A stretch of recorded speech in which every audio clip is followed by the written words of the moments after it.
hike after this. I don't mean to ask you to put you on the spot to say, tell us what's going to happen in the future, but tell us what's going to happen in the future. Good.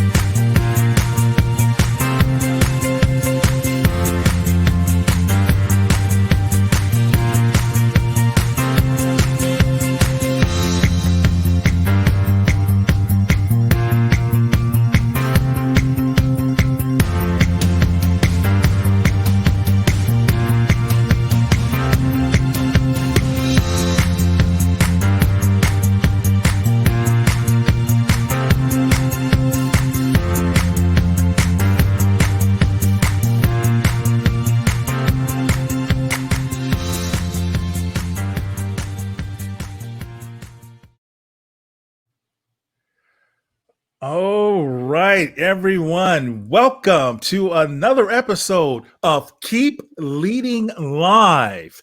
Keep Leading Live, like the Keep Leading podcast, is dedicated to leadership development and insights. I'm your host, Eddie Turner, the Leadership Accelerator. I work with leaders to accelerate performance and drive impact through the power of executive and leadership coaching, facilitation, and professional speaking. Today is not my normal day to go live. Today is Tuesday. We normally go live on Mondays. However, I have a special guest who I was able to snag for this week. And so we're doing it on a special day and time just for this guest. My guest today is someone who I can't wait to introduce you to. I'm going to do that momentarily. For now, however, I want to make sure that everybody who's tuned in on LinkedIn, Facebook, and YouTube want to make sure you know that I want to hear from you.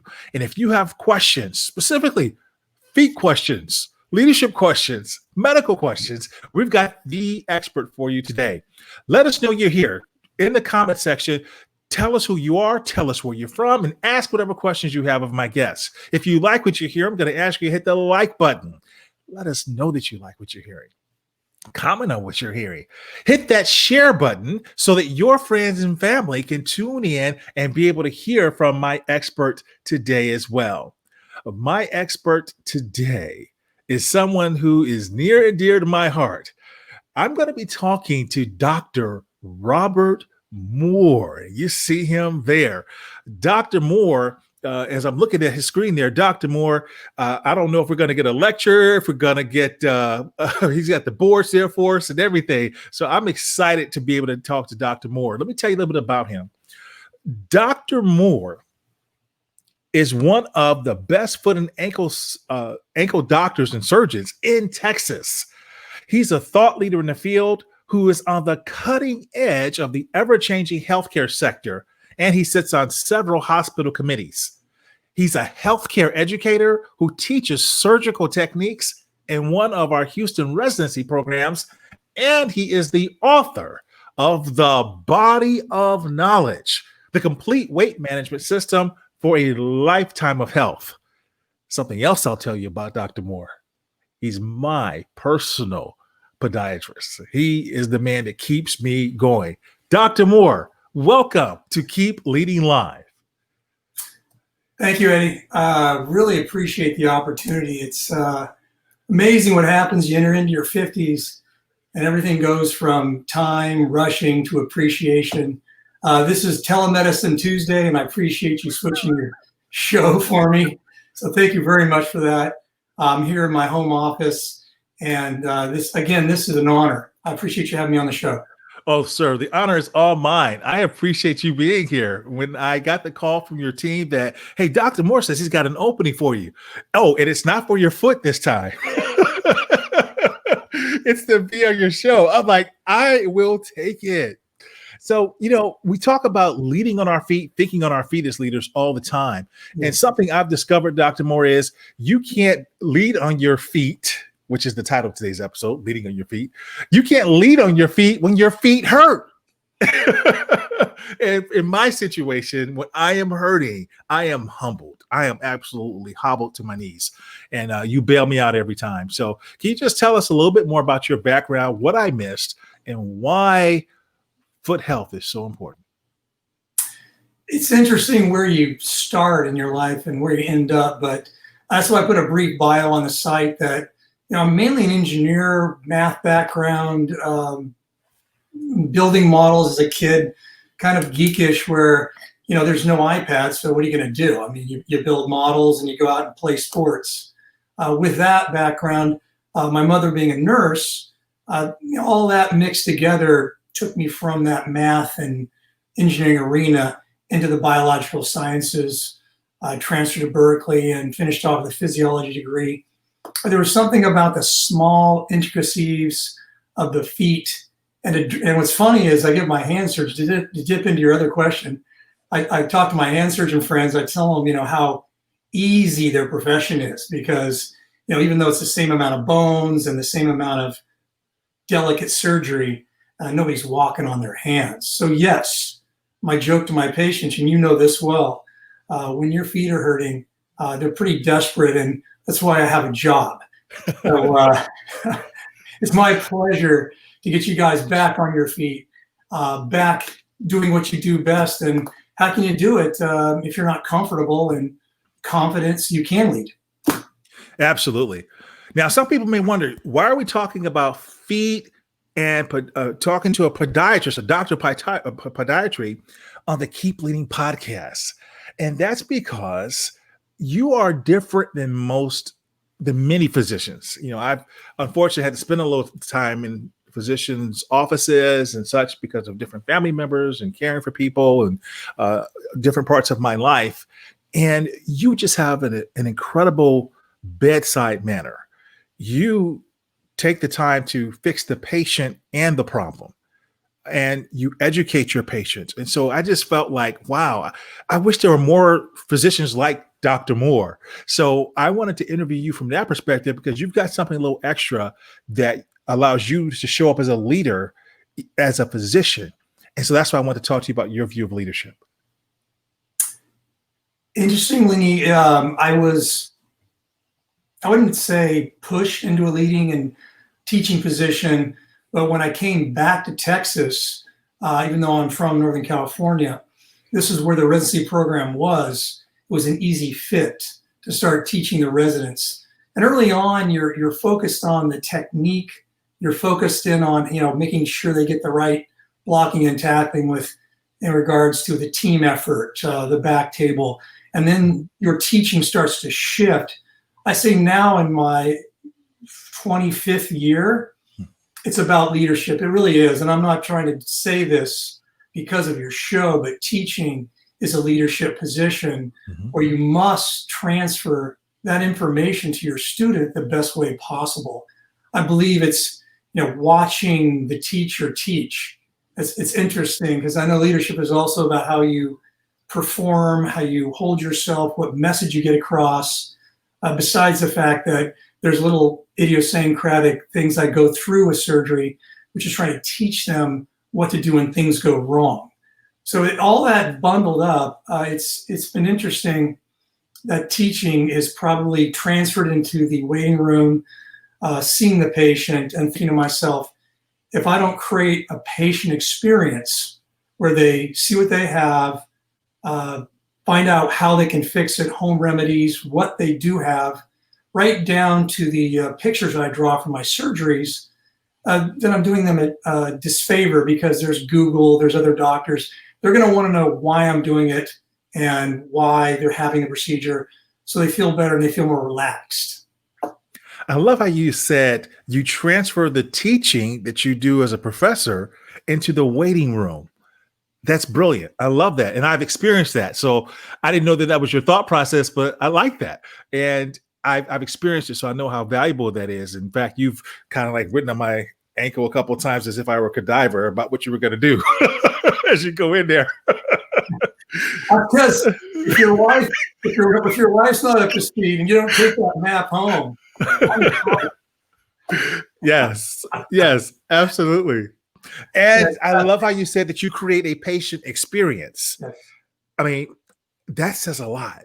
Now, you don't know this about me, but part of the work that I do is all around something called the experience economy from Joe Pine and Jim Gilmore. And so, in very specific areas of my work, that's been my whole thing, pattern after their book, creating an experience.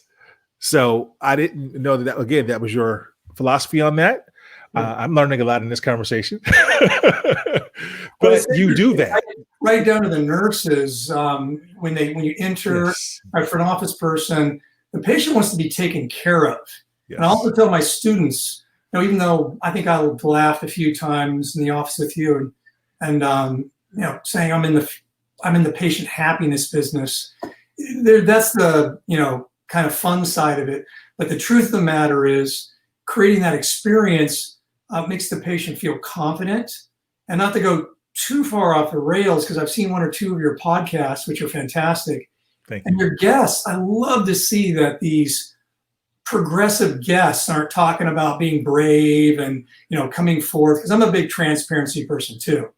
I think that this whole country, leadership in general, is going to get to the point where if you have full transparency, then it's easier to lead, and it's easier for people to come forward. And where I'm going with that is when they have a safety environment. I think safety is huge for patients. It's huge for anyone. And they feel safe in the environment, and then you explain it, and then you're like, listen, from here forward, they're also going to take care of your insurance needs. That to me is being a good physician in general, because the patient is not just a structural problem. They're more intricate. My wife might say I am a structural problem, but that's another story. And you do have a first-class staff. Too easy. I'm not touching that. You have a great staff, and absolutely, you all do a wonderful job of making a patient feel welcome and feel at home. So, I go to you because I have this generational thing that's kind of followed me. My grandfather had it, my father had it, gout. And that gout flares up, and then I'm just in trouble. But what other kinds of feet issues do you help people with in your practice so they can continue to lead on their feet? I think the easiest thing, and when I tell people, I just happen to have a prop here from my telemedicine, but you got a prop? There's 26 bones in this foot. Okay. And when you really look at what it is, the arch flattens. The arch comes up, and the foot inverts, everts, goes up and down. But it's basically a locking and unlocking mechanism, that is, because we're really bipedal. So if we're bipedal and we have to lock and unlock, well, you want to keep that structure. So everything from shoe gear to the way you stand, stretching, exercising, that's all very important to keep good foot health. But so is the arch support itself. Your normal plantar fasciitis, heel pain, big toe joint jamming, which is part of what you have, plus the gout problem. All these pressure points, you don't have to go to med school. I tell people that the ball of the foot and the heel take all the pressure, and then you've got all these keystones in the archway that can kind of collapse or strain. If you don't have anything balancing out that act, well, then of course you're going to be uncomfortable. It can radiate to the ankle, knee, hip, and low back. So foot health is very, very important for just everyday life. Yeah, that's interesting because we may not always think of it as radiating up as you describe it there. Wonderful.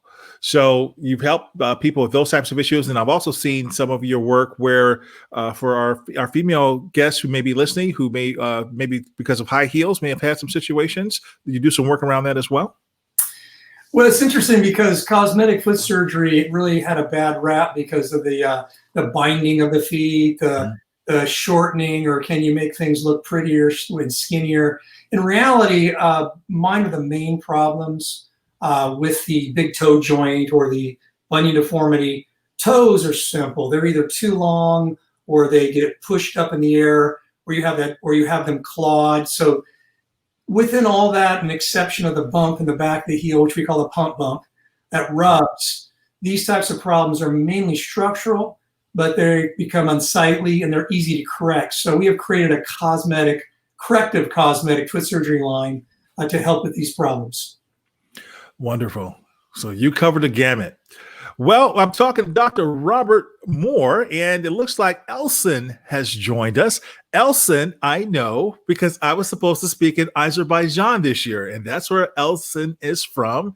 He reached out to me. So, Elson, thank you for joining. He's joining us from Facebook. And if you are joining us, we want to make sure that you get your questions into Dr. Moore. We're talking about the importance of leading on our feet. We'll have more with Dr. Moore right after this brief commercial break. I want to acknowledge some folks who are really helping us here on the Keep Leading podcast, as we do every week. I want to start off with my friends over at Grand Heron International. The key to sustainable leadership lies in the ability to thrive during uncertainty, ambiguity, and change. Grand Heron International brings you the Coaching Assistance Program, giving your employees on-demand coaching to manage through a challenging situation and arrive at a solution. Visit grandheroninternational.ca/podcast to learn more. And my friends over at Goldman Sachs, you'll see this one coming up here. Goldman Sachs is a sponsor of the Keep Leading podcast this month, and you want to visit gs.com/launchwithgs. gs.com/launchwithgs for their special new program that they have unveiled. And of course, I'm talking to Dr. Robert Moore. He's not a paid guest, but I do want to show his website. His website is MFA, which stands for more foot and ankle, mfaspecialist.com. And you'll see this beautiful illustration of the foot on his homepage that he does so well in helping people. Want to talk also about Doug Whitney. Doug Whitney is a friend of the show, so that's it for our paid ads. Doug Whitney is a friend of the show, and for Doug Whitney, what we're going to do is let you know that his book went on sale yesterday for pre-launch. He is releasing a new book that goes live September 1st. It's called Business Blind Spots: Eliminate Hidden Business Challenges for Exponential Growth. So it's available as of yesterday as a pre-order. You'll actually get it September 1st. And you'll be able to hear my interview with him on that same day. We'll release that interview on the Keep Leading podcast. And speaking of which, on Keep Leading Podcast, we'll encourage you to visit keepleadingpodcast.com. And on the keepleadingpodcast.com website, of course, you get the audio, you get any of the videos that I've made for the guests, a link to the guest book, and the actual transcription of every episode. For video episodes like this, that will also be a regular episode, you visit keepleadinglive.com and you will have access to watching the video. If you like the Keep Leading podcast, we'll ask you to hit the like button on the Apple website. And if you don't mind, write a review for us. We welcome that opportunity as well.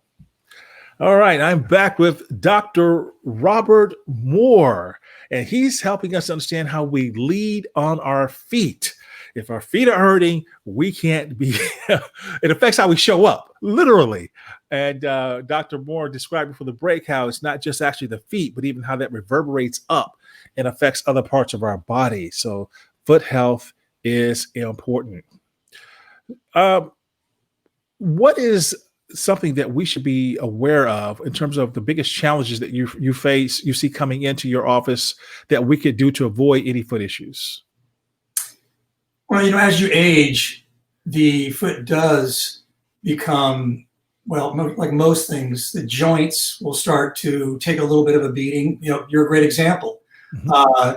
Sometimes there are just FedEx jumping off of cars, like construction workers, even mail handlers. They just, their feet, if they don't keep their arch support, the right types of shoes, things in balance, it's going to accelerate. Others are more functional. And if you don't mind me picking on you a little bit, why not? The toe joint, hits the ground, and it actually goes up and down. When you don't have support, the odd thing about the big toe joint is it gets jammed. So the two things I would stick with people is not just focusing on a great shoe or a great arch support and things of that nature, but just the great foot health during the day is having the right support and the right tilt of the foot. So for example, if you're going to go to Costco and run around and push a heavy cart, don't wear your flip-flops. Just little easy things like that, because it'll jam the big toe joint up in the air. And then when it's jammed, the actually white cartilage looks just like the inside of a chicken bone, something of that nature. That white cartilage gets, beat up on the joint, and then after time it peels away, and it aches. Next thing you know, you're taking your anti-inflammatories and trying to get creeping out of bed. So good foot health, I think, is a ticking time clock type of thought process, which is go out and live life, go exercise, do the things you need to do, but make sure that you have the right support and you don't have a longevity activity without it. Wonderful. So the type of shoes we wear matter, and we have to give attention to that. And of course, as you've told me, diet affects all that as well, more than what we might even realize. What's great is not to dip into the COVID crisis, but there's so many things out there like your rheumatoid arthritis, gout, things that are odd like immunosuppressive problems. Anything that creates an immune complex can land inside the joints and not only cause inflammation, or even just good old-fashioned arthritis from taking a beating or working hard. But that long-term inflammatory marker, it can erode away at the cartilage. And going back to the support issue, there's so many over-the-counters and things you can make as well, like the supports. I believe I made you at the office as well.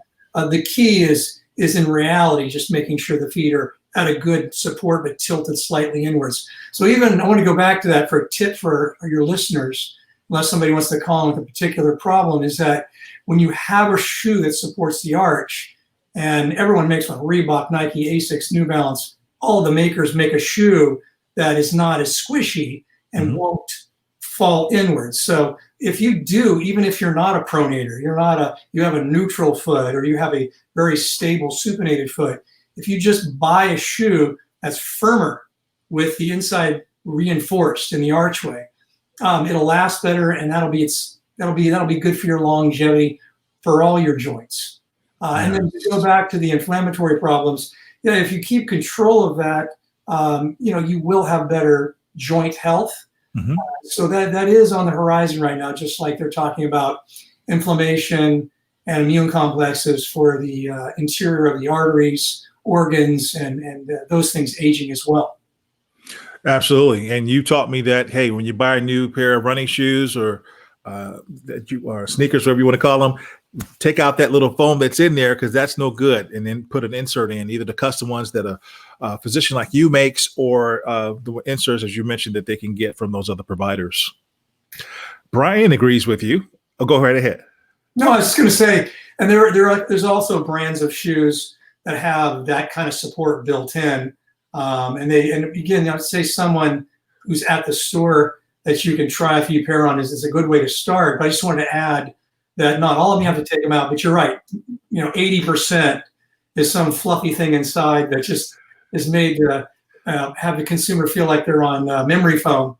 That's the only thing that's good for is the bed. But not good for a good run. So sure. Brian agrees with you. He says, hey, over the last 2 years, my foot health has been in the toilet. So he's agreed that what you're saying is important, and he's coming to us from LinkedIn. Also joining us from LinkedIn is Andrea Johnson. Andrea, by the way, Brian, thank you for joining us. Andrea, thank you for joining us. And she says she has a question for you, Dr. Moore. Sure. She says, what is going on if you wake up and your feet, top and bottom, top and bottom hurt? I roll them on a wiffle ball, and that makes me feel better. Then once I walk around a minute, it goes away. Any insight on that? We're a simple animal. We're designed to survive. And we have a certain nervous system that once you confuse the painful area, it does cover the pain up. The analogy is hitting your elbow against the wall and rubbing it to make it feel better. So the pain's still there, Andrea, but what's happening is that warmed up feeling is really just confusing the nerve endings. So I caution my patients where top of the foot pain, you might have a metatarsal stress reaction, or bottom, you might have some plantar fasciitis.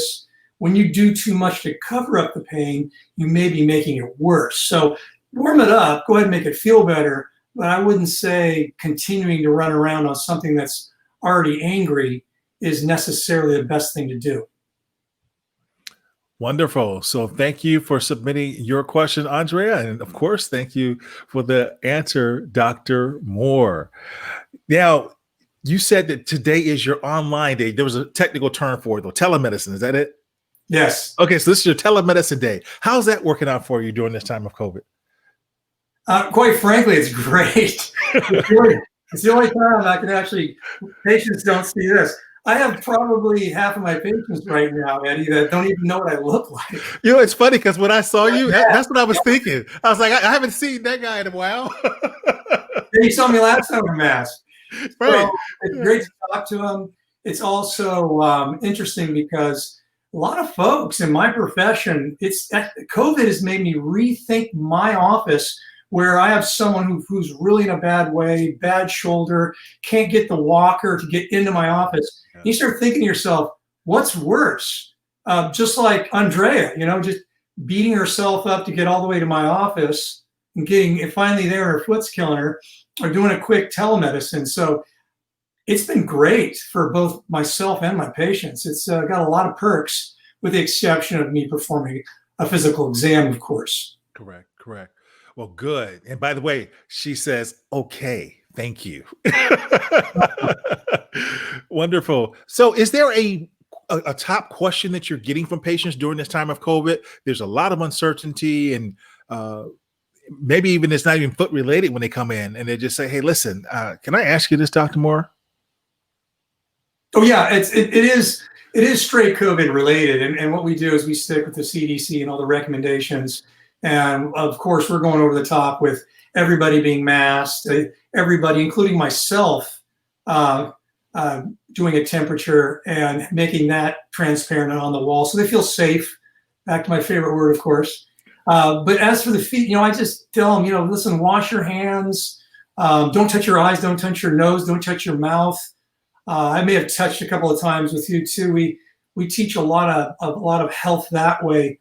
Because our patients are in a lot of gyms. I see athletes who are more apt to be closer to people and to catch COVID, even though some of these folks are younger and they think they're invincible. So I see it more than you think, but there's no real direct foot health connection, with the exception of the patient population I see. I do see younger and older. Mm-hmm. Some of these, I see a lot of elderly patients. And sadly, going back to telemedicine, this has been great for me because I can talk to them. Because sadly, I can't have someone who's 90 years old coming into my office when this virus is peaking. Right. It's been so unfortunate for us, but what a nice provision to be able to get you digitally. And I'm happy to get you digitally as a result. I don't think I'd get you otherwise. Well, speaking of athletes, you are VIP, but most of our patients are. You can always get in. That's what happens when you become an older practitioner. But it's again, the joke is, I have a job because of this problem. I don't think it's going away. When your feet hurt, we do have that more of an immediate need to see someone. It's hard to blow off, if you will, if you need to get somewhere. And again, thanks for asking and discussing the leadership issues, because teaching is such an important part of handing down good care. And by the way, I should say that Dr. Moore is so good. I actually passed probably 50 on the way to see him because he's about an hour away from me. So Fracent, if I'm pronouncing that correctly, has also joined us from LinkedIn. Thank you for joining us, Fracent. And his question, Dr. Moore, to you is, how much of sports injuries will increase due to the increased time off for the sports person? That's interesting.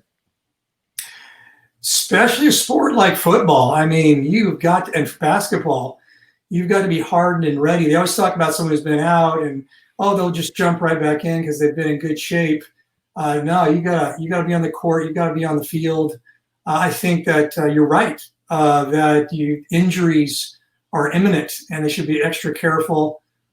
Practice with caution, and then maybe try to simulate things. Not to go too far off the rails, but sometimes when people go back with a work injury, they'll do what's called work hardening. So they'll put them through physical therapy to make sure they can go back to that construction site and do what they need to do. So I'm hoping that these teams, especially all the way down to the level of junior high and high school, they're keeping these kids up to speed and these athletes, so they don't run back onto the field and hurt themselves. Excellent. So true. So thank you for the answer, and thank you for the question, Fraysant. And I'm hoping I got that right. Excellent. I want to go back to something that we touched on earlier, but want to dig in a little bit more specifically when it comes to one of the ways to have optimal foot health is to control inflammation and to control our diet, which is the weight that we're putting on the feet. And you are not just a podiatrist, but you actually wrote the book on this, the book of knowledge, the body of knowledge, rather, the complete weight management system for a lifetime of health. Can you talk to us about that a little bit? I really wrote it out of passion and wanted to take what I did while I was in med school. I worked at the Fairmont Hotel in San Francisco to be not only a trainer, but help people have more diet-related health in the financial district down there. So it was a nice population. Once I put it back into the book, obviously, with people being on their feet, I noticed in my practice I had a lot of overweight patients. So I figured that was my duty to teach that as well. We took it down into something that's really hard. We want to empower patients. We want to empower them on what do we know? What would we pass down to you that we can take out of the physician lockbox? And it's actually not that hard. We kind of stay on an infrastructure of meal frequency. The simple formula is food releases insulin. Insulin stores food and fat.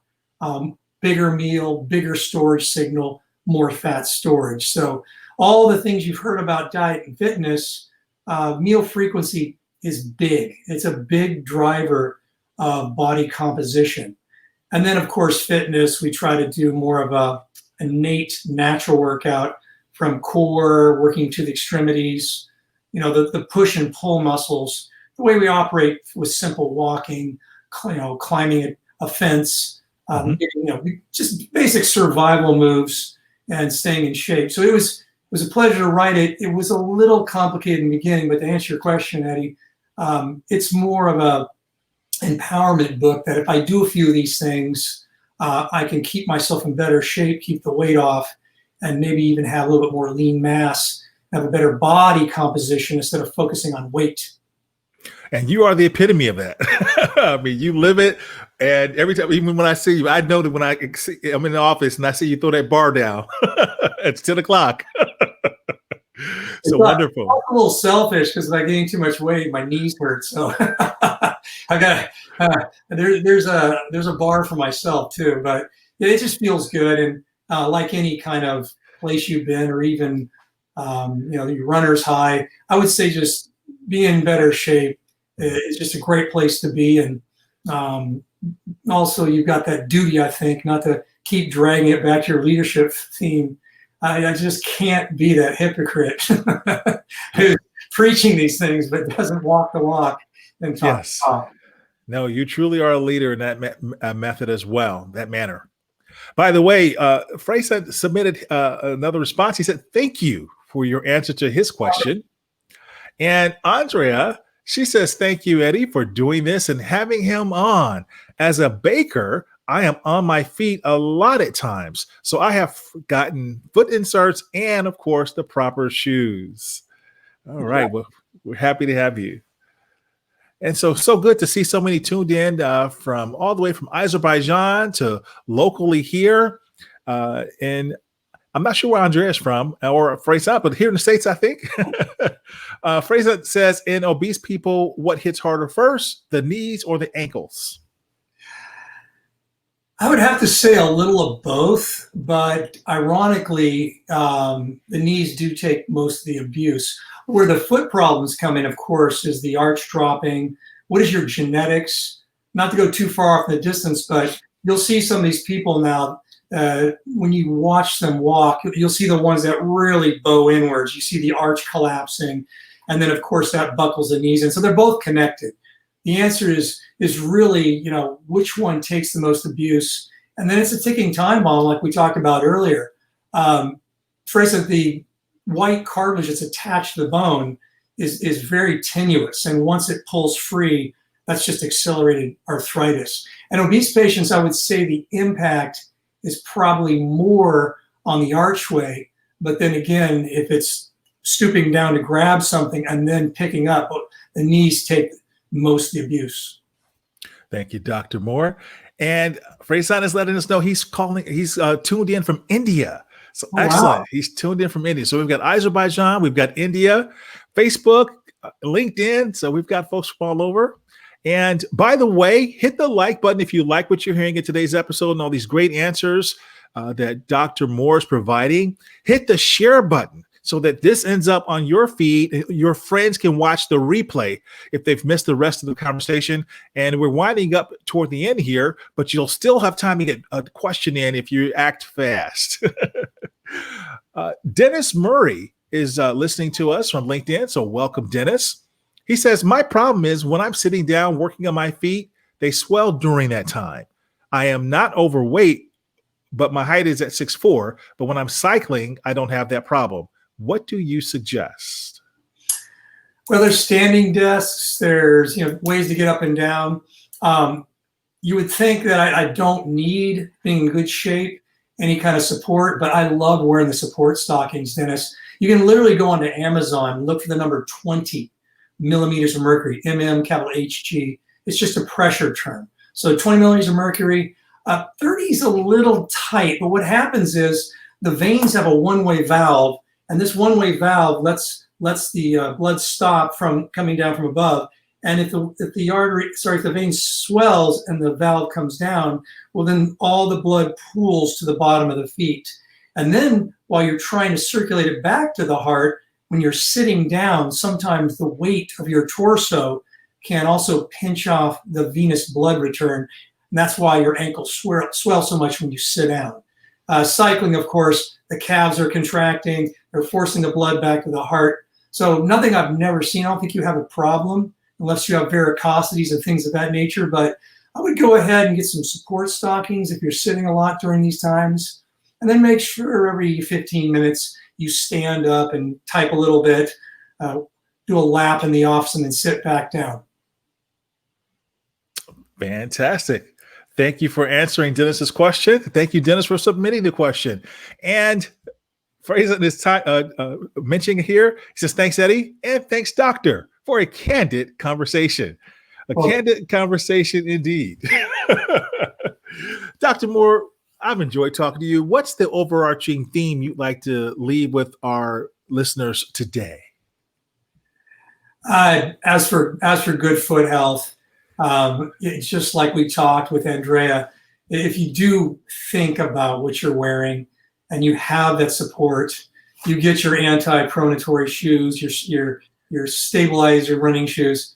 Ironically, if you do go out to church, a nice event with a small heel, that'll also help. And you're conscious about supporting your feet, then of course they're going to treat you right as age goes on. In regards to everything else and leadership qualities, it's communications. Again, this is actually my practice and what Eddie's talking about on his platform. It's transparency, information, communication. Don't forget to tell your physician everything in your background. Little things are important. Guillain-Barré is a viral disease that affects the side of the leg.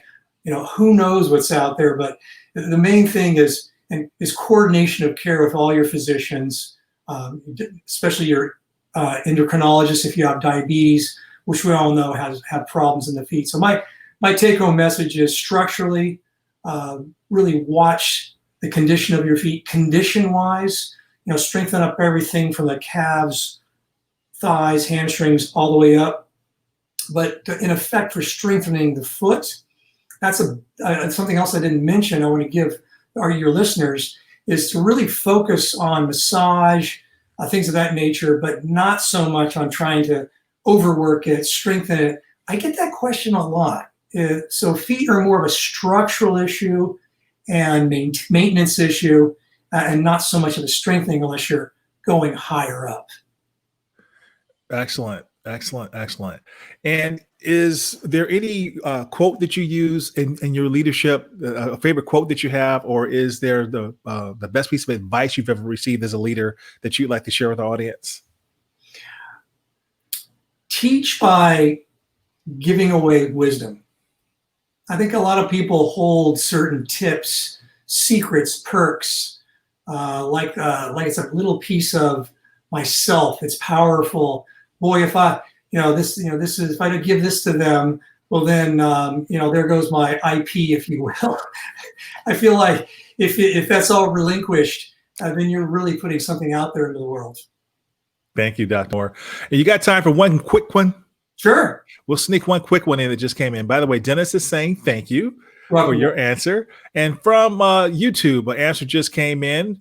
I have a question. I am 5'3" and weigh 144 pounds.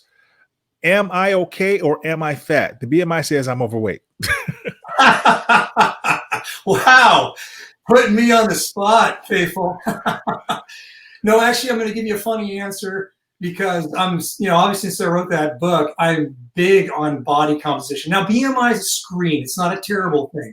But for the average human being that is so tall and, such a certain width, it's a great screen. But for example, I myself am right on the edge of being overweight. It doesn't matter if my body fat gets down into single digits because it's a weight and height curve. So yes, the shorter people will have a harder time with a BMI. So I would look more into your body composition, your lean to fat mass. There are impedance scales. There's a plethora of devices out there that can measure, what your lean to fat mass is. And that is actually what I'd go for. Also, you can log on to the NIH, National Institute of Health, and they have a new graph that's BMI, which is, of course, height and weight. And they also mix in one more variable, which is waist circumference. So it's more accurate. Excellent. Thank you. And that came from YouTube. So we covered all three platforms today. We covered the other side of the globe. And we're going to wrap up here with a comment from Freycent, who says, "You are generosity personified." Wow. So I love that. Thank you for sharing that with Dr. Moore. Where can my listeners learn more about you? The best is just usually perusing my YouTube channel, the website in general. My blog is probably half the content, which is not the best. It's kind of like you. It's my way to talk about new procedures or even be a little bit esoteric and say how I feel about other issues in the world. I would lean towards YouTube and the website.